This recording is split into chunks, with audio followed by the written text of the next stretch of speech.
Hello students. Bank and SSC CGL. Bank and SSC CGL railway లాంటి exams prepare అవుతున్న వాళ్ళందరికీ కూడా good news. మనం ఎల్టీఎక్స్ క్లాసెస్లో లైఫ్ టైం వ్యాలిడిటీతో వీటన్నిటికీ కూడా కోర్సెస్ అనేవి ఆఫర్ చేస్తున్నాం. We're offering all these courses with life time validity. So what will you get in this course? From basics, everything is covered from basics to advanced level. Basics నుంచి advance level వరకు డీటెయిల్డ్గా cover చేయడం అనేది జరుగుతుంది. మీకు for example bank exams తీసుకుంటే ప్రతి ఒక్క చాప్టర్ క్వాంట్ తీసుకున్నారనుకోండి, ఒక్క పర్సెంటేజెస్లోనే 15 hours ఆఫ్ కంటెంట్ మీకు ఇవ్వడం జరుగుతుంది. సో దీంట్లో మీకు 200 MCQsని బేసిక్స్తో మొదలుపెట్టి డిఫికల్ట్ లెవెల్ వరకు, లో, మీడియం, డిఫికల్ట్ అని 3 కేటగిరీస్ కింద డివైడ్ చేసి ఒక 200 MCQs మొత్తం సాల్వ్ చేసి మీకు కంటెంట్ ఇవ్వడం అనేది జరుగుతుంది. ఇదంతా కూడా మీకు రికార్డెడ్ మోడ్లో ఇస్తున్నాం. ఎందుకు రికార్డెడ్ మోడ్లో ఇస్తున్నామంటే it gives us an opportunity to give you more and more content. చాలా డీటెయిల్డ్గా, చాలా ఎక్కువ క్వశ్చన్స్ సాల్వ్ చేసి మీకు ఇవ్వడానికి మాకు ఇది ఒక ఆస్కారం కల్పిస్తుంది. ఒక సింపుల్ టాపిక్లోనే మీకు 200 క్వశ్చన్స్ అంటే మొత్తం అంతా అన్ని సబ్జెక్ట్స్, అన్ని టాపిక్స్ తీసుకుంటే మీకు 1000-2000+ MCQs అనేవి, క్వశ్చన్స్ అనేవి ఇక్కడే మీకు యాప్లోనే సాల్వ్ చేయబడి ఇవ్వబడతాయి, క్వాంట్లోనే. మళ్ళీ అలాగే రీజనింగ్, అలాగే మళ్ళీ ఇంగ్లీష్ మీకు శ్యామ్ సార్, మీకు డైలీ వొకాబులరీ చెప్తున్న ఫ్యాకల్టీ, ఆయనే చెప్తారు, డీటెయిల్డ్గా చెప్తారు. బేసిక్స్ నుంచి మీకు అడ్వాన్స్ లెవెల్ వరకు వస్తారు. ఇంకా అవసరమైతే నేను కూడా మీకు మెయిన్స్, IBPS లేదా SBIPO మెయిన్స్ లెవెల్కి ఏమైనా అవసరమైనప్పుడు నా అవసరం పడితే నేను కూడా సీన్లోకి, రంగంలోకి వస్తాను. సో ఇంత డీటెయిల్డ్గా మీకు చెప్పడం అనేది జరుగుతుంది. ఫీజు వచ్చేసి బ్యాంక్కి కేవలం 5,000 రూపీస్ మాత్రమే. మీరు అనుకోవచ్చు డౌట్ క్లియరెన్స్ ఎలా సార్ అని. సో డౌట్ క్లియరెన్స్ కోసం వీక్లీ వన్స్ ఎప్పుడైనా మీకు డౌట్స్ ఉంటే ఎవ్రీ వీక్ సాటర్డే రోజు మనం డౌట్ క్లియరెన్స్ సెషన్స్ పెట్టుకుందాం. సో ఆ రోజు మీకు 3 ఫ్యాకల్టీ మెంబర్స్ అందుబాటులోకి వస్తారు. ఎవరికి ఏ డౌట్స్ ఉన్నా కూడా మీరు క్లియర్ చేసుకోవచ్చు. ప్లస్ మీకు క్విజెస్, మీరు జాయిన్ అయిన తర్వాత మీకు టాపిక్ వైజ్ క్విజెస్ కూడా కండక్ట్ చేయడం అనేది జరుగుతుంది. So this is how it is covered.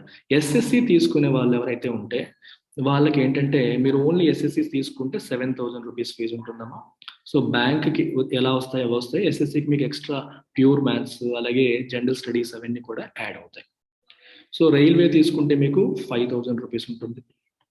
So railway వాళ్ళకి ఇంగ్లీష్ అవసరం లేదు కాబట్టి ఇంగ్లీష్ తీసేసి రిమైనింగ్ అంతా కూడా వాళ్ళ సిలబస్ ప్రకారం వస్తుంది.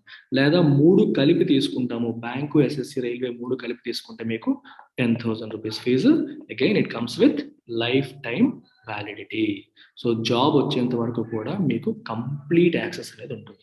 సో నేను మీకు రికమెండ్ చేసేది ఏంటంటే ఈ నెంబర్కి కాల్ చేయండి, ప్రత్యూష మేడంతో మీరు మాట్లాడి మీరు డెమోస్ చూడండి, కంటెంట్ ఎలా ఉంది, ఫ్యాకల్టీ ఎలా చెప్తున్నారని చూడండి. మీకు నచ్చినట్లయితే మాత్రమే జాయిన్ అవ్వండి. Join only if you like the content, otherwise don't join. నేనే చెప్తున్నాను కదా, జాయిన్ అవ్వద్దు. మీకు నచ్చాలి, ఫ్యాకల్టీ నచ్చాలి, చెప్పే విధానం నచ్చాలి, అప్పుడు మాత్రమే మీరు జాయిన్ అవ్వండి. సో మ్యామ్తో అయితే ముందు మాట్లాడి డెమో అనేది చూడండి. She will give you access. ఒక 1-2 hours మీరు డెమో చూస్తే మీకు క్లారిటీ వస్తుంది, ఎలాంటి కంటెంట్ ఇస్తారు, ఏం చేస్తారని. సరేనా? దట్స్ అబౌట్ ఇట్ అమ్మా. Take care. Hello friends, very good morning. Welcome to the Hindu editorial analysis.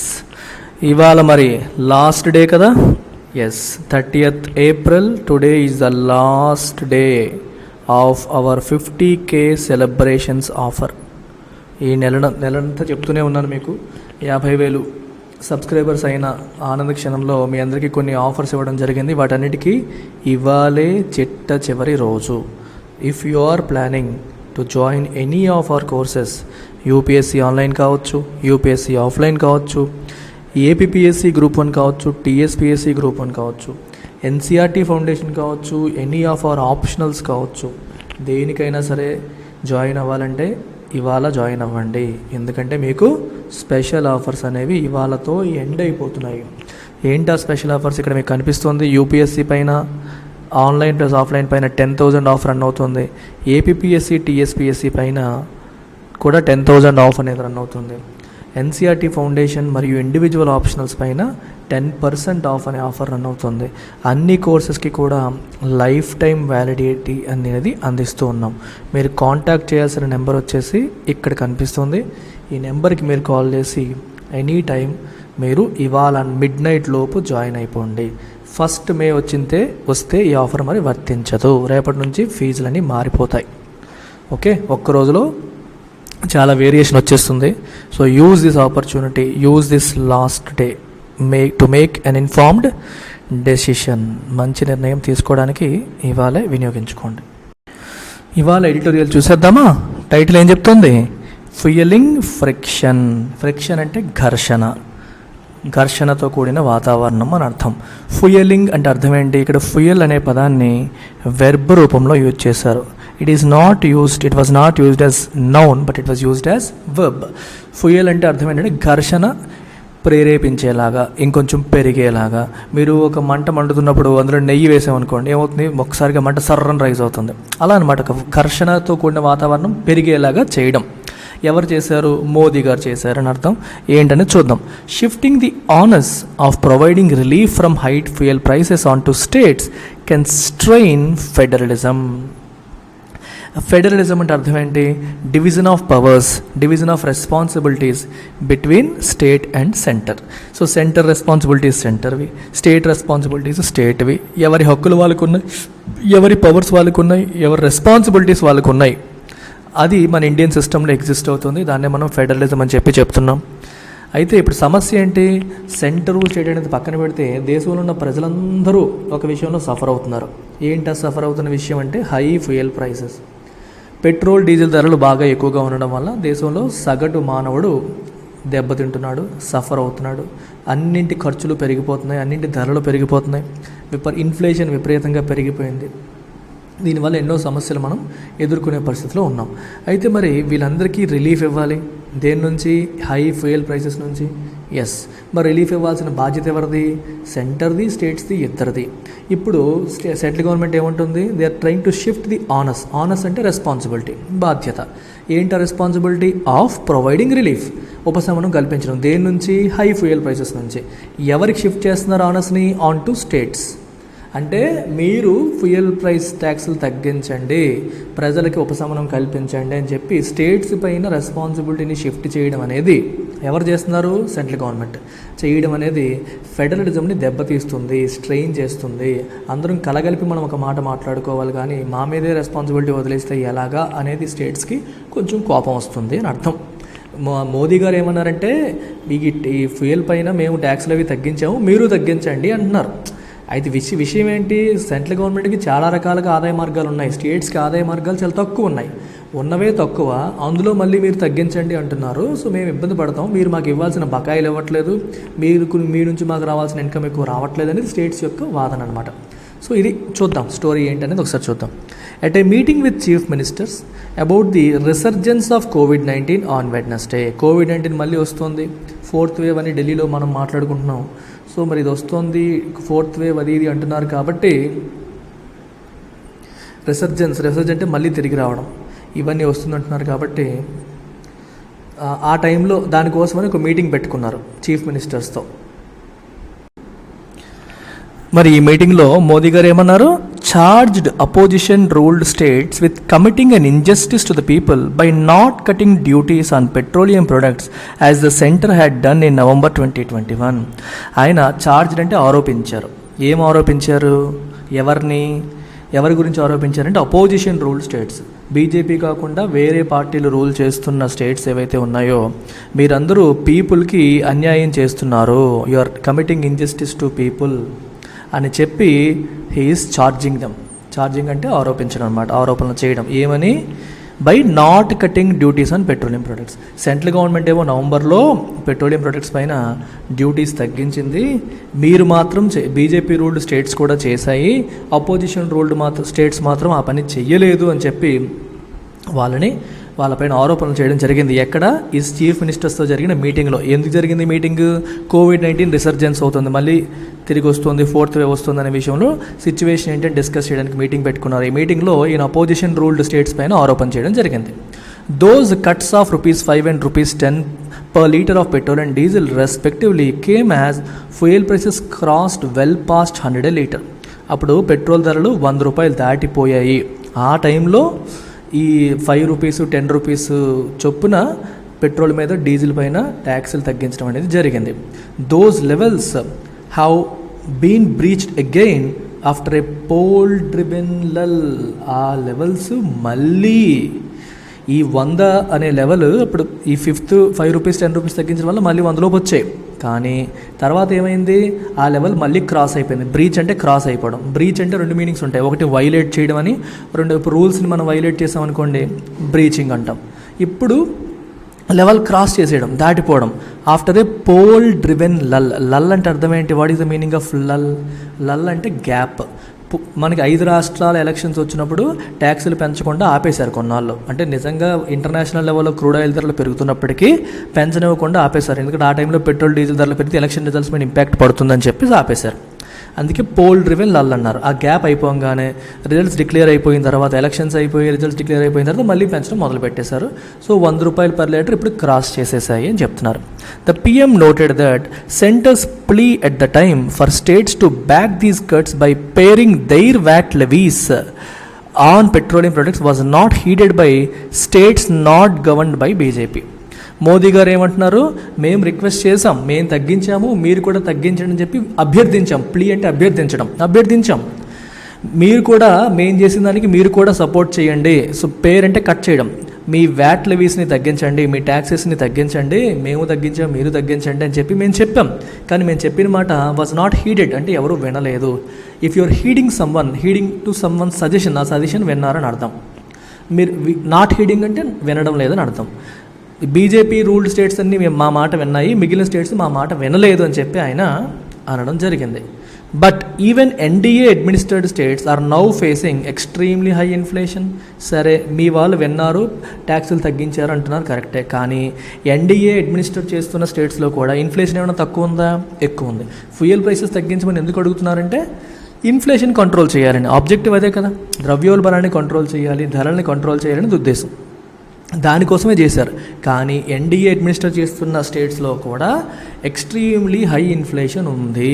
Inflation తక్కువ ఉందంటే తక్కువేం లేదు, ఎక్కువే ఉంది. Retail inflation in April was 8.19% in Uttar Pradesh and Assam, 7.4% to 7.6% in Bihar, Jammu, Kashmir and Haryana, far higher than the national retail inflation rate of 6.9% per the month. BJP rule స్టేట్స్లో కూడా national average ఏమో 6.95% ఉంటే మిగిలిన వీటిల్లో ఇంకా ఎక్కువ ఉంది. మీరు ఫ్యూయల్ ప్రైసెస్ తగ్గించారని చెప్తున్నారు కానీ ఓవరాల్గా అక్కడ ధరలు ఎక్కువ ఉన్నట్టే కదా. మరి ఇన్ఫ్లేషన్ డేటా మీరు చూస్తే ఎక్కువ కనిపిస్తుంది. అంటే బీజేపీ రూల్ స్టేట్స్ కూడా ఇన్ఫ్లేషన్ని కంట్రోల్ చేయలేకపోయాయని చెప్పి దీని ఉద్దేశం. ద PM's remarks buttressed అంటే supported by the slogan of cooperative federalism.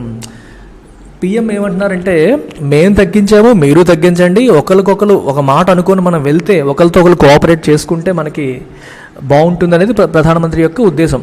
So ఆయన రిమార్క్ బట్రస్డ్ అంటే supported by this remark attracted an instant backlash from West Bengal, Tamil Nadu, Maharashtra, Kerala, Telangana, Jharkhand and Andhra Pradesh.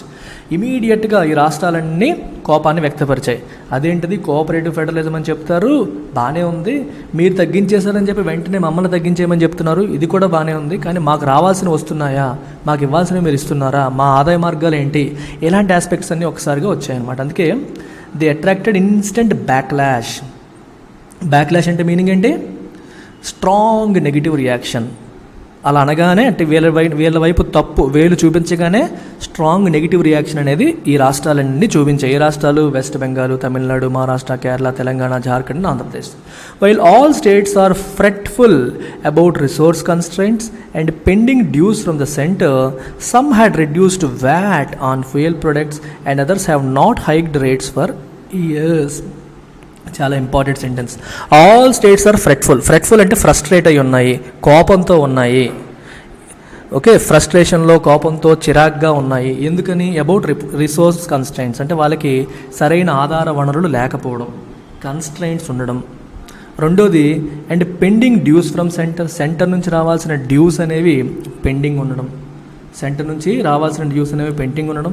Resources విషయంలో constraints ఉన్న వాళ్ళు అన్ని states ఎలా ఉన్నాయి? They are fretful, they are not happy, they are angry, they are upset with center. Some had reduced. ఇవన్నీ ఉన్నప్పటికీ కూడా కొన్ని స్టేట్స్ మాత్రం ఫ్యూయల్ ప్రొడక్ట్స్ పైన వ్యాట్ని తగ్గించాయి, ఇంకొన్ని పెంచకుండా ఉన్నాయి. కొన్ని సంవత్సరాలుగా ధరలు పెంచకుండా అలాగే ఉన్నాయన్నమాట. Despite its recent assertions that no taxes were levied to counter the pandemic, the center had hiked fuel taxes even amid the 2020 COVID-19 lockdown, with a preference for cess levies that do not have to be shared with states. మీకు అర్థమైందా? ఇప్పుడు pandemic వచ్చింది కదా, దానికి loss అయిపోయాం కాబట్టి కొత్త ట్యాక్స్లు ఏమీ వెయ్యలేదు అని చెప్పి ఎన్నోసార్లు మన సెంట్రల్ గవర్నమెంట్ చెప్తూ వస్తుంది. అసర్షన్ అంటే స్ట్రాంగ్గా చెప్పడం, to say something in a strong manner. ఎన్నిసార్లు చెప్తుంది పాండమిక్ని కౌంటర్ చేయడానికి మేమేమీ కొత్తగా ట్యాక్స్లు వేయలేదని చెప్తున్నప్పటికీ centre had hiked fuel taxes 2020 COVID-19 lockdown టైంలో కూడా immediate in the middle of ఆ టైంలో కూడా ఫ్యూయల్ ట్యాక్సెస్ని సెంట్రల్ గవర్నమెంట్ పెంచింది. పెంచకుండా ఊరుకోవాలా, హైక్ అంటే పెంచడం. With a preference for cess levies. మరి పెంచింది, ఎటువంటి ట్యాక్స్లు వేసింది? మీకు ట్యాక్స్లో 2 రకాలు ఉన్నాయి ఇక్కడ, సెస్ ఉన్నాయి, రెగ్యులర్ ట్యాక్స్లు ఉన్నాయి. సెస్కి రెగ్యులర్ ట్యాక్స్కి డిఫరెన్స్ ఏంటి? There is something called divisible pool. ట్యాక్సెస్లో డివిజిబుల్ పూల్ అనేది చాలా ఇంపార్టెంట్ వర్డ్. ఇదేంటంటే ఇప్పుడు యూనియన్ గవర్నమెంట్ ట్యాక్సుల రూపంలో కలెక్ట్ చేసిన అమౌంట్ అంతా కూడా దేనికి వెళ్తుందంటే మొత్తం యూనియన్ గవర్నమెంట్ చేతిలోకి వెళ్ళదు, డివిజిబుల్ పూల్లోకి వెళ్తుంది, which is in control of union government. Divisible పూల్లోకి వెళ్ళిన అమౌంట్లో మనకి ఫినాన్స్ కమిషన్ వాళ్ళు చెప్తారు, డివల్యూషన్ అంటాం, అంటే కొంత పర్సెంట్ మీరు స్టేట్స్తో షేర్ చేయాలి. ఫర్ ఎగ్జాంపుల్ యూనియన్ గవర్నమెంట్కి 100 రూపాయలు వచ్చాయి అనుకోండి ట్యాక్సుల రూపంలో, ఫినాన్స్ కమిషన్ వాళ్ళు 40% స్టేట్స్తో షేర్ చేయాలని చెప్పారనుకోండి, ఈ 100 రూపాయల్లో 40 రూపాయలు అనేవి స్టేట్స్కి ఇచ్చేయాలి. మీకు అర్థమైందా? ట్యాక్స్ల ద్వారా కలెక్ట్ చేసిన అమౌంట్ అంతా దేనికి వెళ్తుంది? డివిజిబుల్ పూల్లోకి వెళ్తుంది. డివిజిబుల్ పూల్లోకి వెళ్ళిన డబ్బంతా ఓన్లీ యూనియన్ గవర్నమెంటే వాడుకుంటారంటే కుదరదు. దాంట్లో కొంత పోర్షన్ ఎవరికి వెళ్ళాలి? స్టేట్స్కి వెళ్ళాలి. ఎవరు చెప్తారు అది? జనరల్గా సెంట్రల్ గవర్నమెంట్ ఫినాన్స్ కమిషన్ వాళ్ళు రికమెండ్ చేస్తారు. మరి సెస్ కథ ఏంటి? సెస్ కథ వేరు. సెస్ ద్వారా వచ్చిన అమౌంట్ డివిజిబుల్ పూల్లోకి వెళ్ళదు. సెస్ అనేది is collected for a specific purpose, గుర్తుపెట్టుకోండి. స్పెసిఫిక్ పర్పస్ కోసం మాత్రమే కలెక్ట్ అవుతుంది. మీకు ఎగ్జాంపుల్ చూడండి, స్వచ్ఛ భారత్ సెస్ అన్నాను అనుకోండి, ఈ స్వచ్ఛ భారత్ సెస్ ద్వారా వచ్చిన అమౌంట్ అంతా కూడా ఓన్లీ స్వచ్ఛ భారత్ కోసం మాత్రమే ఖర్చు పెట్టాలి, వేరే దేనికి ఖర్చు పెట్టడానికి కుదరదు. అందుకనే ఈ అమౌంట్ డివిజిబుల్ పూల్లోకి వెళ్తుందంటే వెళ్ళదు. సో సెంట్రల్ గవర్నమెంట్ చేతిలోనే ఉంటుంది, only for that particular purpose spend చేయాలి. అలాగే ఎడ్యుకేషన్ సెస్ అని చెప్పి మీరు చూస్తూ ఉంటారు. సో ఎడ్యుకేషన్ కోసం మాత్రమే ఖర్చు పెట్టాలి, వేరే పర్పస్ కోసం ఖర్చు పెట్టడానికి కుదరదు. So cess is for specific purpose. ట్యాక్స్ల ద్వారా వచ్చేది కెన్ బీ ఫర్ ఎనీథింగ్. ఈ మనీని మనం దేనికైనా ఖర్చు పెట్టవచ్చు. గవర్నమెంట్ వెల్ఫేర్ స్కీమ్స్ కోసం పెట్టచ్చు, ఇన్ఫ్రాస్ట్రక్చర్ కోసం పెట్టచ్చు, దేనికైనా ఖర్చు పెట్టచ్చు. కానీ సెస్ ద్వారా వచ్చేది స్పెసిఫిక్ పర్పస్ కోసమే పెట్టాలి. రెండోది, it need not share the money with state గవర్నమెంట్స్తో షేర్ చేయాల్సిన పని లేదు. ట్యాక్స్ల ద్వారా వచ్చేది దేనికైనా ఖర్చు పెట్టచ్చు, కానీ స్టేట్స్తో షేర్ చేయాలి as per the recommendations of finance commission. ఇది గుర్తుపెట్టుకోండి. ఇప్పుడు సెంట్రల్ గవర్నమెంట్ ఏం చెప్తుందంటే మేము ట్యాక్స్లు ఏమీ పెంచలేదని చెప్తుంది, కానీ వాళ్ళు ఏం చేశారు? సెస్లు ఎక్కువగా వేసుకుంటూ వెళ్ళిపోయారు. దేనిపైన? ఫ్యూయల్ పైన సెస్లు వేసుకుంటూ వెళ్ళిపోయారు. అవి they need not be shared with, that do not have to be shared with స్టేట్స్తో షేర్ చేయాల్సిన అవసరం లేదు. అర్థమైందా? స్టేట్స్తో షేర్ చేయాల్సిన అవసరం లేదనమాట. అలాంటివి వేసుకుంటూ వెళ్ళిపోయి డబ్బులంతా వాళ్ళ అకౌంట్లో పడేలా చేసేసుకున్నారు. While the political brouhaha over the PM's pitch unfolds, the signal for common man is clear. Abandon any hope of immediate relief. Okay, ఇక్కడ 2-3 పదాలు వచ్చాయి. PM's pitch అంటే ఆయన అన్న మాటని, అంటే ఆయన ఏదైతే మనకు చెప్తున్నారో అది. హీఈస్ పిచ్చింగ్ ఫర్ అంటే హీఈస్ ఆస్కింగ్ ఫర్. ఏం అడుగుతున్నారు ఆయన? మీరందరూ ట్యాక్సులు తగ్గించండి అని చెప్పి అడుగుతున్నారు. మరి ఆ విషయంలో మరి పొలిటికల్ పార్టీస్ ఏం చేస్తున్నాయి? బ్రూహహా, ఒక స్ట్రాంగ్ ఎమోషన్ని, రియాక్షన్ని చూపిస్తున్నాయి. Brouhaha is nothing but a strong reaction to PM's pitch. Unfold అవ్వడం అంటే గ్రాడ్యువల్లీ డెవలప్, అంటే కొంతమంది ఇమీడియట్గా రెస్పాండ్ అవుతారు, కొంతమంది లేట్గా రెస్పాండ్ అవుతారు, ఒక్కొక్కరు ఒక్కో రకంగా మెల్లమెల్లగా ఆయన మాటకి రెస్పాండ్ అవ్వడం అనేది జరుగుతూ ఉంటుంది. అది అన్ఫోల్డ్ అవుతున్న క్రమంలో the signal for common man is clear. Common మ్యాన్కి మాత్రం సిగ్నల్ క్లియర్గా ఉంది. ఏంటది? Abandon any hope of immediate relief. ఇమీడియట్గా రిలీఫ్ వస్తుందని ఆశలు ఏమన్నా ఉంటే వాటిని వదిలేసుకోండి. అబాండన్ అంటే లీవ్, వదిలేసేయండి.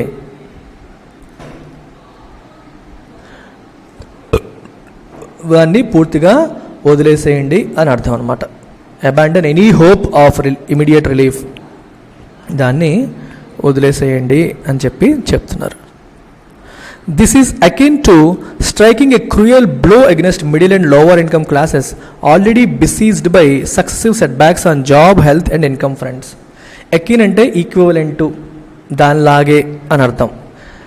This is akin to striking a cruel blow against middle and lower income classes. Middle class lower income class పైన ఒక దెబ్బ కొట్టినట్టే. Crucial and cruel blow, cruel అంటే వైలెంట్గా, చాలా క్రూరంగా వాళ్ళని దెబ్బ కొట్టినట్టే. దే ఆర్ ఆల్రెడీ బిసీజ్డ్ అంటే సరౌండెడ్ బై, అటాక్డ్ బై అని అర్థం.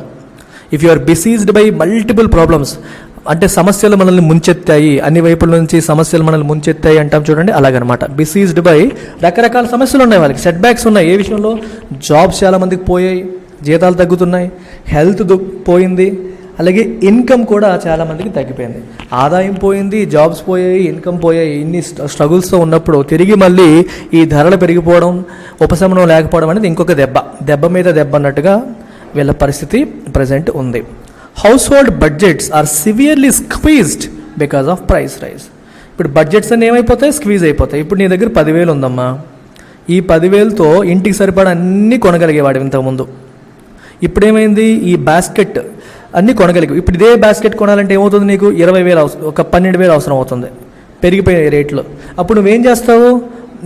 నీకు ఆదాయం పెరగదు కదా, నీ బాస్కెట్ సైజ్ తగ్గించుకుంటావు. అంటే ఫ్రూట్స్ కట్ చేసుకుంటావు, నాన్ వెజ్ తినడం ఉంటే అది కట్ చేసుకుంటావు, తగ్గించుకుంటావు. సో అందుకని household budgets are squeezed అంటే అర్థం ఏంటి? నువ్వు ఖర్చు పెట్టేవి తగ్గించుకోవడం. ఇంతకుముందు ప్రశాంతంగా అన్నీ తినగలిగాను, ఇప్పుడు తినడం మానేస్తాం, పెట్టే ఖర్చులు ఆపేసుకుంటాం. పెళ్ళోని డ్యాన్స్ స్కూల్లో వేయడం మానేస్తావు, ఆటోలో తీసుకెళ్లేవాడివి ఇప్పుడేమో మెల్లగా నడుచుకుని తీసుకెళ్తావు. ఇలా ఖర్చులు తగ్గించుకుంటూ వెళ్ళే పరిస్థితి అనేది వస్తుంది ఇప్పుడు. ఎందుకు? ధరలు పెరిగిపోవడం వల్ల. Even industry has mooted fuel tax cuts to sustain a fragile consumption recovery. Industry కూడా సజెస్ట్ చేస్తుంది, మూట్ అంటే సజెస్ట్ చేయడం. ఏమని? ఫ్యూయల్ ట్యాక్స్లు తగ్గించండి ప్లీజ్. మన కామన్ మ్యానే కాదు, ఇండస్ట్రీ వాళ్ళు కూడా అడుగుతున్నారు. ఎందుకని? To sustain A fragile consumption recovery. ఇప్పుడిప్పుడే కన్జంప్షన్లో రికవరీ అనేది కనిపిస్తోంది మీకు. చూడండి, ఫ్రజైల్ అంటే నాట్ స్ట్రాంగ్, ఈజీలీ బ్రోకెన్ అని అర్థం. ఫ్రజైల్ అంటే ఏంటి మీనింగ్?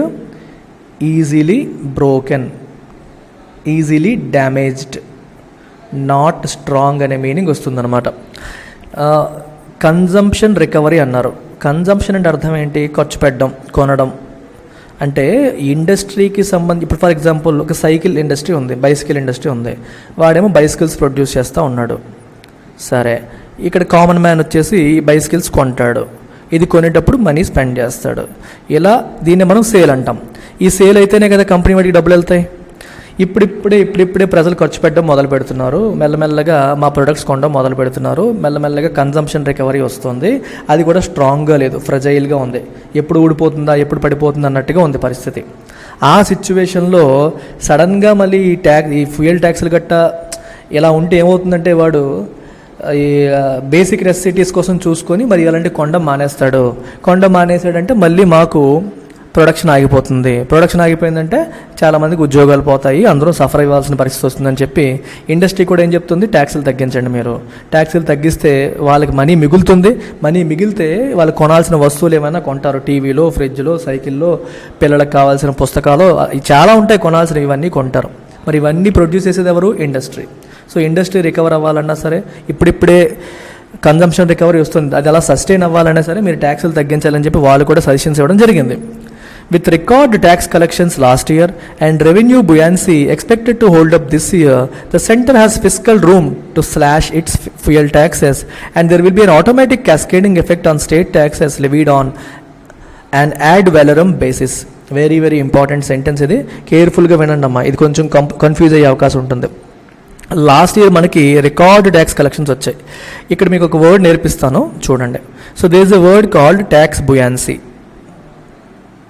ఓకేనా? బుయాన్సీ, ట్యాక్స్ బుయాన్సీ అంటే అర్థం ఏంటంటే ఒక దేశంలో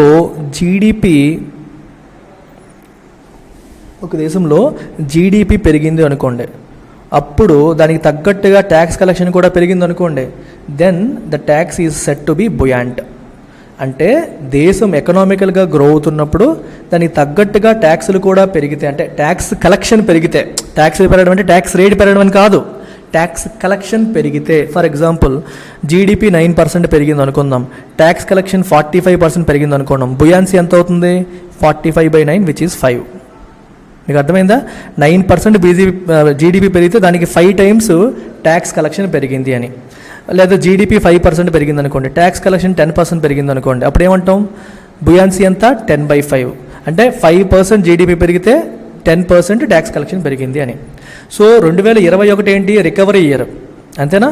2020 మనకి కోవిడ్-19 వల్ల దెబ్బతిన్నాం. 2021లో ఎకానమీ రికవర్ అయింది. రికవర్ అయినప్పుడు జీడిపి గ్రోత్ వచ్చింది. మరి జీడిపి గ్రోత్ వచ్చినప్పుడు ట్యాక్స్ కలెక్షన్ కూడా బాగా పెరిగింది. అందుకే రికార్డ్ ట్యాక్స్ కలెక్షన్ అని చెప్పి అన్నారు. సో ట్యాక్స్ వాజ్ బుయాంట్, అంటే జీడిపి రికవరీతో పాటు ట్యాక్స్ కలెక్షన్ కూడా బాగా పెరిగింది. అండ్ దిస్ బుయాన్సీ, ఈ రెవెన్యూ ట్యాక్స్ ద్వారా వచ్చే రెవెన్యూ అనేది పెరిగిందని చెప్పాను. అది is expected to hold up this year. ఈ సంవత్సరం కూడా హోల్డ్ అప్ అవుతుంది, ఈ సంవత్సరం కూడా ఉండబోతుందని చెప్పి ఎక్స్పెక్ట్ చేస్తున్నారు. మీకు అర్థమవుతుందా? ఈ సంవత్సరం కూడా అలాగే రెవెన్యూ నిలబడుతుందని చెప్పి ఎక్స్పెక్ట్ చేస్తున్నారు. సో కాబట్టి centre has fiscal room to slash its fuel. So సెంటర్కి స్పేస్ ఉంది, ఫ్యూయల్ ట్యాక్సెస్ తగ్గించడానికి వాళ్ళకి స్పేస్ ఉంది, రూమ్ ఉంది, అవకాశం ఉంది. And there will be an automatic cascading effect on state taxes levied on an ad valorem basis. దీని అర్థం ఏంటి? సెంటర్ ఒకవేళ ఫ్యూయల్ ట్యాక్సెస్ తగ్గిస్తే, సెంటర్ అనేది ఫ్యూయల్ ట్యాక్సెస్ అనేది తగ్గించింది అనుకోండి, ఫ్యూయల్ ట్యాక్సెస్ తగ్గించింది అనుకోండి. సో ఫ్యూయల్ ట్యాక్సెస్ తగ్గినప్పుడు చాలా వస్తువులు మరియు సేవల యొక్క ధరలు తగ్గుతాయి. ఎందుకంటే ట్రాన్స్పోర్టేషన్ కాస్ట్ తగ్గుతుంది కాబట్టి చాలా వాటి ధరలు తగ్గిపోతూ ఉంటాయి అన్నమాట. ఫర్ ఎగ్జాంపుల్ కార్ల ధరలు తగ్గొచ్చు, బస్సుల ధరలు తగ్గొచ్చు. నేను అంటుంది ట్రాన్స్పోర్ట్ గురించి కాదు, వాటి ధరలు కూడా. ఎందుకంటే ప్రొడక్షన్ కాస్ట్ తగ్గుతుంది, ప్రతి ఇండస్ట్రీకి కూడా ఫ్యూయల్ అవసరం అవుతుంది, ప్రతి ఇండస్ట్రీ కూడా ట్రాన్స్పోర్ట్ చేస్తుంటుంది. అన్ని ట్రాన్స్పోర్ట్ కాస్ట్లు అన్నీ తగ్గినప్పుడు ఏ వస్తువు ధర అయినా, కూరగాయలు అన్నింటి ధరలు కూడా తగ్గే అవకాశం ఉంటుంది. సో ఇవన్నీ తగ్గినప్పుడు మనకి ఎకానమీలో ఉన్న డిఫరెంట్ వస్తువులు సేవల యొక్క ధరలు తగ్గుతాయి. సో ఈ ధరలు తగ్గినప్పుడు స్టేట్ ట్యాక్సెస్ కూడా ఆటోమేటిక్గా తగ్గుతాయి అని చెప్తున్నారు. స్టేట్ ట్యాక్సెస్ ఆటోమేటిక్గా ఎందుకు తగ్గుతాయి? There are some taxes which are based on ad valorem basis. Ad valorem basis అంటే అర్థం ఏంటంటే, దీని మీనింగ్ ఏంటో తెలుసా? లాటిన్ వర్డ్ ఇది, according to value. According to value, a tax which is based on the value. For example property tax. కేర్ఫుల్గా వినండి, ఇక్కడ ప్రాపర్టీ ట్యాక్స్ ఎలా వేస్తారు? ఫస్ట్ నీ ప్రాపర్టీకి వాల్యూ అసెస్ చేస్తారు, మార్కెట్ వాల్యూ ఎంత అని అసెస్ చేస్తారు. అసెస్ చేసి దానిపైన ట్యాక్స్ వేస్తారు. They will charge tax on the value of the property. Value of the property పైన ట్యాక్స్ చార్జ్ చేయడం అనేది జరుగుతుంది. సో ఇలాంటి ట్యాక్స్ని ఏమంటాం మనం? యాడ్ వాల్యూరమ్ ట్యాక్స్ అంటారు. అంటే ప్రాపర్టీ వాల్యూ 1 lakh అనుకోండి, ట్యాక్స్ ఏమో 10% అనుకోండి, 10,000 అవుతుంది. అదే ప్రాపర్టీ వాల్యూ 2 lakhs అనుకోండి, ట్యాక్స్ 10% అనుకోండి, 20,000 అవుతుంది. సో ట్యాక్స్ అమౌంట్ దేని మీద ఆధారపడింది? వాల్యూ పైన. ఈ వాల్యూ పెరిగితే ట్యాక్స్ పెరిగింది, వాల్యూ తగ్గితే ట్యాక్స్ తగ్గుతుంది. ఈ వాల్యూస్ అనేవి అన్నీ తగ్గుతాయి అని చెప్పి అంటున్నాను. అంటే ప్రాపర్టీ వాల్యూస్ అని కాదు, చాలా వస్తువులు సేవల వాల్యూస్. ఎందుకని? ఫ్యూయల్ ట్యాక్సెస్ తగ్గించడం వల్ల ప్రతి ఒక్క వస్తువు తయారీ కాస్ట్ కూడా తగ్గుతుంది. తయారీ కాస్ట్ ఎప్పుడైతే తగ్గుతుందో ఫైనల్ వాటి వాల్యూ తగ్గుతుంది. వాల్యూ తగ్గినప్పుడు దాని మీద వేసే స్టేట్ ట్యాక్స్ కూడా తగ్గుతుంది. స్టేట్ ట్యాక్స్ తగ్గడం వల్ల స్టేట్ ఆదాయం కూడా తగ్గుతుంది అనేది దీని మీనింగ్. క్యాస్కేడింగ్ ఎఫెక్ట్ అంటే అర్థం అది. అంటే ఒకటి జరిగితే దానివల్ల ఇంకోటి జరిగి దానివల్ల ఇంకోటి జరగడం. సో సెంటర్ ఫ్యూయల్ ట్యాక్సెస్ తగ్గించింది, వస్తువులు సేవల యొక్క ధరలు తగ్గాయి, సో వాటి మీద వేసే స్టేట్ ట్యాక్స్లు కూడా తగ్గాయి అనేది దీని యొక్క మీనింగ్ అనమాట. అంటే స్టేట్స్కి వచ్చే ఇన్కమ్ కూడా ఆటోమేటిక్గా తగ్గిపోతుంది అని దాని అర్థం. వేరేగా స్టేట్స్ని మీరు ఫ్యూయల్ ట్యాక్స్లు తగ్గించమని చెప్పక్కర్లేదు అని అర్థం. యాడ్ వాల్యూరమ్ బేసిస్ మీద వేసే అన్నిటికీ తగ్గిపోతాయి అని చెప్తున్నారు. యాడ్ వాల్యూరమ్ అంటే అకార్డింగ్ టు వాల్యూ అని. Expecting states which are worried about their limited revenue sources once the assured GST compensation stops flowing from this July to take the lead in reining in petroleum taxes is unwieldy, short sighted and unnecessarily confrontational. దీని అర్థం ఏంటి? Expecting స్టేట్స్ని expect చేయడం. ఏ విషయంలో expect చేయడం? ఏమని expect చేయడం? States పరిస్థితి ఏంటి ఇప్పుడు? Which are worried about the limited revenue sources. Already వాళ్ళ రెవెన్యూ సోర్సెస్ సరిగ్గా లేవు అని చెప్పి వర్రీ అవుతున్నాయి states are worried about the limited revenue sources. బాగాలేదని వర్రీ అవుతున్నాయి. ఎందుకని? Once the assured GST compensation stops flowing from this year. ఈ సంవత్సరం జూలై నుంచి GST కాంపెన్సేషన్ సెస్ మరి రాదు. GST సిస్టమ్ తీసుకొచ్చినప్పుడు ఏం చెప్పారంటే, ఇంతకుముందు స్టేట్స్లో వ్యాట్ సిస్టమ్ ఉండేది, వ్యాట్ సిస్టమ్ తీసేసి GST సిస్టమ్ తీసుకొచ్చారు. మరి వ్యాట్ సిస్టమ్ వేసినప్పుడు స్టేట్లు వాళ్ళకి నచ్చిన ట్యాక్స్లో వాళ్ళు వేసుకునేవాళ్ళు. మీకు కథ మళ్ళీ చెప్పాలి, చెప్తే కానీ అర్థం కాదు. కొత్తగా చాలామంది ఉంటారు కదా, I tell you about this story. ఇప్పుడు చూడండి మీరు, ఇప్పుడు ట్యాక్స్లు అనేవి ఎలా ఉండేవంటే ఒకప్పుడు యూనియన్ గవర్నమెంట్. సో మనకి union list, state list, concurrent list అని 3 ఉండేవి. ఇప్పటికీ ఉన్నాయి. షెడ్యూల్ 7లో వీటి గురించి మెన్షన్ చేస్తారు కాన్స్టిట్యూషన్లో. యూనియన్ లిస్టులో ఉండే వాటిపైన యూనియన్ గవర్నమెంట్, స్టేట్ లిస్టులో ఉండే వాటిపైన స్టేట్ గవర్నమెంట్ ట్యాక్స్లు వేసేవి. సో స్టేట్ గవర్నమెంట్ వేసే ట్యాక్స్లని వ్యాట్ అని చెప్పి ఇలా అనుకునే వాళ్ళం అనమాట. అయితే తర్వాత జిఎస్టీ వచ్చినప్పుడు ఏమైందంటే యూనియన్ లిస్టు స్టేట్ లిస్ట్ అని చూడకుండా అన్నిటికీ ఒకటే కేటగిరీ కింద చేశారు. సో ప్రతి వస్తువు పైన ఒకటే ట్యాక్స్ ఉంటుంది, దాన్ని జిఎస్టీ అంటాం. సో జిఎస్టీలో మళ్ళీ సిజిఎస్టీ, ఎస్జిఎస్టీ అని చెప్పి సెపరేట్ చేశారు. జిఎస్టీ ద్వారా వచ్చే దాంట్లో కొంత సెంట్రల్ గవర్నమెంట్కి, కొంత స్టేట్ గవర్నమెంట్కి స్ప్లిట్ చేస్తున్నారు. అంటే ఇది స్టేట్ గవర్నమెంట్ మాత్రమే వేసే ట్యాక్స్, ఇది సెంట్రల్ గవర్నమెంట్ మాత్రమే వేసే ట్యాక్స్ అని మానేసి ప్రతి వస్తువు పైన ఒకటే ట్యాక్స్ వేస్తున్నారు. ఆ ట్యాక్స్ని ముక్కలు చేసి స్టేటు సెంటర్ సర్దుకుంటున్నాయి. సింపుల్గా చెప్తున్నాను. ఇంక దీంట్లో కాంప్లికేషన్స్ ఉన్నాయి, ఎవరిని ఇక్కడ మీకు చెప్పట్లేదు. సో సింపుల్గా అర్థం చేసుకునే ప్రయత్నం చేయండి. డీటెయిల్డ్గా ఇంకోసారి మాట్లాడదాం. ఈ రకంగా స్ప్లిట్ చేస్తారు. ఇప్పుడు ఏమవుతుంది, స్టేట్స్కి వాళ్ళు సొంతంగా ట్యాక్స్ వేసే అధికారం పోయింది. ఇప్పుడు ఈ ట్యాక్స్లు ఎవరు డిసైడ్ చేస్తారు? జిఎస్టీ కౌన్సిల్ డిసైడ్ చేస్తుంది. జిఎస్టీ కౌన్సిల్ దేనిపైన ఎంత ట్యాక్స్ వేయాలని చెప్పి డిసైడ్ చేస్తుంది. అలా వచ్చే ఆదాయంలో స్టేటు సెంటర్ సర్దుకుంటాయి. స్టేట్స్ వరీ ఏంటంటే ఇంతకుముందు వ్యాట్ అనేది మా చేతిలో ఉండేది, ఇప్పుడు మీరు జిఎస్టీ సిస్టమ్ తీసుకొచ్చారు, ఇంతకుముందు మాకు వచ్చేదానికంటే ఇప్పుడు మీరు జిఎస్టీ సిస్టమ్ తీసుకొచ్చారు కాబట్టి మాకు వచ్చే ఆదాయం తగ్గిపోతుంది కదా అని భయపడ్డాయి. 2014-15 ప్రాంతంలో జరిగింది డిస్కషన్. అప్పుడు సెంటర్ ఏం చెప్పిందంటే, సరే మీకు మామూలుగా వ్యాట్ ద్వారా ఎంతైతే వస్తుందో జిఎస్టీ సిస్టమ్ తీసుకొచ్చిన తర్వాత దానికంటే తగ్గిపోయింది అనుకోండి, నేను కాంపెన్సేట్ చేస్తాను. అంటే మీరు మామూలుగా ₹1,00,000 మీకు ఆదాయం వచ్చేది వ్యాట్ సిస్టమ్తో, జిఎస్టీ సిస్టమ్ వల్ల 80,000 ఆదాయం వచ్చింది అనుకోండి, ఆ 20,000 నేను కాంపెన్సేట్ చేస్తానని సెంటర్ మాట ఇచ్చింది. అప్పుడు స్టేట్స్ ఏమన్నాయి, సరే మరి ఈ సంవత్సరానికి 1,00,000, మరి ప్రతి సంవత్సరం మాకు ఆదాయం పెరుగుతూ ఉంటుంది కదా, 1,00,000 నెక్స్ట్ ఇయర్ 1,10,000 అవ్వచ్చు, 1,20,000 అవ్వచ్చు కదా అని చెప్పి స్టేట్స్ అన్నాయి. దానికి కూడా సెంటర్ ఏం చెప్పిందంటే, మీరు 2014-15లో ఏదొచ్చిందో ఆ అమౌంట్ మనం ఎక్స్ అమౌంట్ అనుకుందాము, అప్పటికి జిఎస్టీ రాలేదు కాబట్టి, ఆ తర్వాత నుంచి ప్రతి సంవత్సరం 14% మీ ఇన్కమ్ పెరుగుతుందని అజ్యూమ్ చేసుకుందాం. అంటే ఒక సంవత్సరం మీకు 10 జిఎస్టీ సిస్టమ్ ఉన్నప్పుడు, వ్యాట్ సిస్టంలో 1,00,000 ఉండేది అనుకోండి, ఆ నెక్స్ట్ ఇయర్ ఏమో 1,14,000, ఆ నెక్స్ట్ ఇయర్ ఏమో దానికి మళ్ళీ 14% ఇంటూ దిస్, అలా అలా అలా అంటే జిఎస్టీ రాకపోయింటే మీ ఆదాయం ఇలా ఉండేది. సో దీన్ని మనం బేస్ చేసుకొని జిఎస్టీ సిస్టమ్ వల్ల ఎంత వచ్చిందో చూద్దాం. తగ్గింది అనుకోండి, తగ్గిన ఇన్కమ్ నేను కాంపెన్సేషన్ సెస్ రూపంలో మీకు ఇస్తాను, అలా 5 years పాటు ఇస్తానని చెప్పి మాట ఇచ్చారు. మళ్ళీ దాన్ని ఎక్స్టెండ్ చేశారు. కోవిడ్-19 వల్ల ఈ జూలై వరకు కూడా ఎక్స్టెండ్ చేశారు. సో ఈ జూలై వరకు ప్రాబ్లం లేదు, ఈ జూలై దాటిపోతే మా పరిస్థితి ఏంటి అని వాళ్ళు భయపడుతున్నారు. చూసారా, ఈ కాంపెన్సేషన్ ఏమో స్టాప్స్ ఫ్లోయింగ్ ఫ్రమ్ దిస్, ఈ జూలై ఆగిపోతే మా పరిస్థితి ఏంటని చెప్పి భయపడుతున్నారు. అలా మాకే ఆదాయం లేదని మేము భయపడుతున్న టైంలో పెట్రోలియం ట్యాక్స్ రీనిన్ అంటే కంట్రోల్, రీనిన్ అంటే ఏంటి అర్థం, కంట్రోల్, దీన్ని కంట్రోల్ చేసే బాధ్యతలో మమ్మల్ని లీడ్ తీసుకోమనేది కరెక్ట్ కాదు. It is unwieldy. అన్వీల్డీ అంటే ఇన్ఎఫెక్టివ్ అని అర్థం, something that is very heavy and ineffective. ఇది అన్వీల్డీ సిస్టమ్, ఈ సిస్టమ్ పనిచేయదు, ఈ పద్ధతి పనిచేయదు అని చెప్పి స్టేట్స్ అంటున్నాయి. షార్ట్ సైటెడ్ అంటే మీరు టెంపరీగా ఆలోచిస్తున్నారు, లాంగ్ టర్మ్ వ్యూతో ఆలోచించట్లేదు, ఇది షార్ట్ టర్మ్ సొల్యూషన్ లాగా చెప్తున్నారు. అన్నెసరీలీ కాన్ఫ్రంటేషనల్, గొడవకి దారి తీసే పరిస్థితి ఇది. అనవసరంగా మా పరిస్థితి బాగాలేదు, మమ్మల్ని ఇంకా ఇబ్బంది పెడుతున్నారు, ఇది కాన్ఫ్రంటేషన్స్కి దారి తీస్తుంది అనేది స్టేట్స్ యొక్క ప్రధాన వాదన, problem. Even more so as the states are also expected to ramp up capex spending to revive the economy. ఇంకోవైపు స్టేట్స్ కూడా ఎకానమీని రివైవ్ చేయడానికి ఏం చేయాలి, క్యాపిటల్ ఎక్స్పెండిచర్ స్పెండింగ్ పెంచాలి. క్యాపిటల్ ఎక్స్పెండిచర్ అంటే అర్థం ఏంటి, రోడ్లు, స్టేట్, ఇప్పుడు నేషనల్ హైవేస్ అంటే సెంట్రల్ గవర్నమెంట్ వేస్తుంది, మరి స్టేట్ హైవేస్ స్టేట్స్ వేసుకోవాలి. ఈ మరి లోకల్ రోడ్లు, విలేజ్ రోడ్లు, పంచాయతీ రోడ్లు ఇవన్నీ స్టేట్ గవర్నమెంట్ వేయాలి. సో ఇలాంటి క్యాపిటల్ ఎక్స్పెండిచర్ అంతా గవర్నమెంట్ పెట్టాల్సిన టైం ఇది. ఎకానమీని రికవర్ చేయాలి, కాంట్రాక్టర్లకి, ప్రజలకి పనులు రావాలి, ఎంప్లాయ్మెంట్ జనరేట్ అవ్వాలి, ఇవన్నీ చేయాలంటే ఎవరు చేయాలి, స్టేట్ గవర్నమెంట్ లీడ్ తీసుకోవాలి. అలాంటి టైంలో మేమే చాలా ఖర్చులు పెట్టాల్సి ఉంది, మాకు ఉన్న ఆదాయం కూడా పోతుంది, మీరు ఇంకా తగ్గించుకోమంటే ఎలాగా అనేది స్టేట్ గవర్నమెంట్స్ యొక్క వాదన అనమాట. As the PM said, the centre and states need to coordinate better to spur the economy. Centre స్టేట్లు చెయ్యి కలపాలి, ఒకరితో కోఆర్డినేట్ చేసుకోవాలి ఎకానమీని స్పర్ చేయడానికి, అంటే ఎకానమీని స్టిమ్యులేట్ చేయడానికి. అమిడ్ గ్లోబల్ ట్యూమల్ట్, గ్లోబల్గా మనకి అంత పరిస్థితి బాగాలేదు, ట్యూమల్ట్ అంటే పరిస్థితి బాగాలేదు అంటే ఒక డిఫికల్ట్ సిచ్యువేషన్ అని, రైట్, కొంచెం ఇబ్బందులతో కూడిన సిచ్యువేషన్లో ఉన్నాము అని అర్థం అనమాట. ట్యూమల్ట్ అని చెప్పి అంటాం, ఒక కన్ఫ్యూజ్ సిచ్యువేషన్లో ఉంది.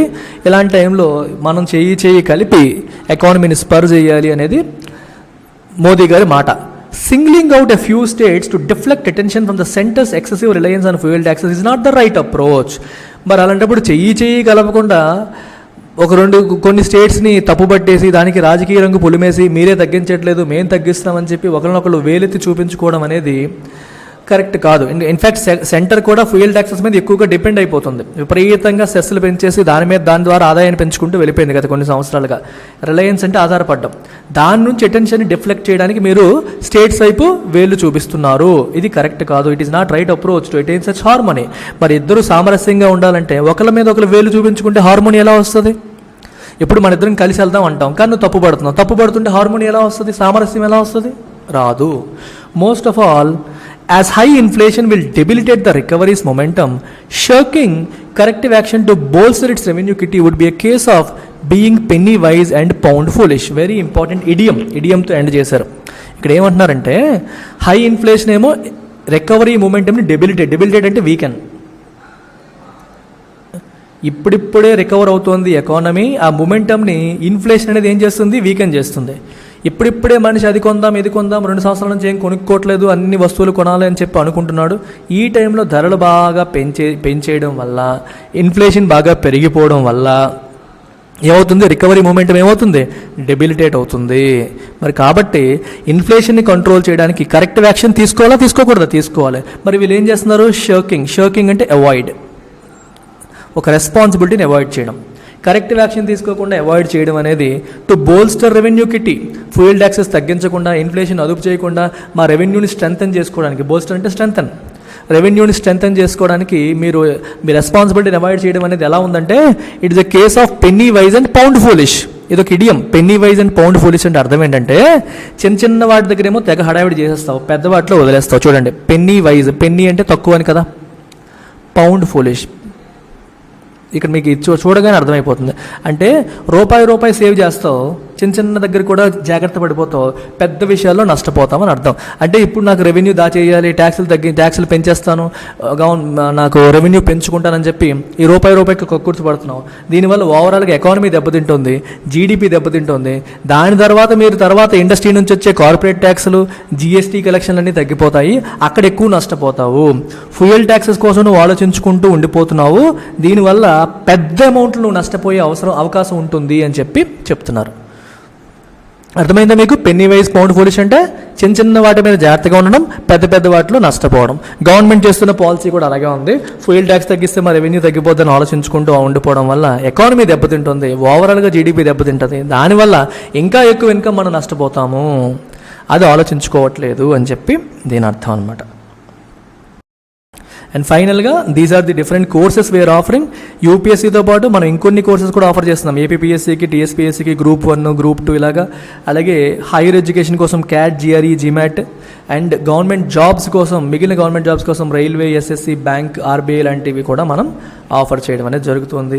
వేటి గురించి తెలుసుకోవాలన్నా మీరు ఈ నెంబర్కి కాల్ చేయాలి. అన్నింటిపైన కూడా లైఫ్ టైం వ్యాలిడిటీ అనేది ఉంది. That's about it. Take care. Bye.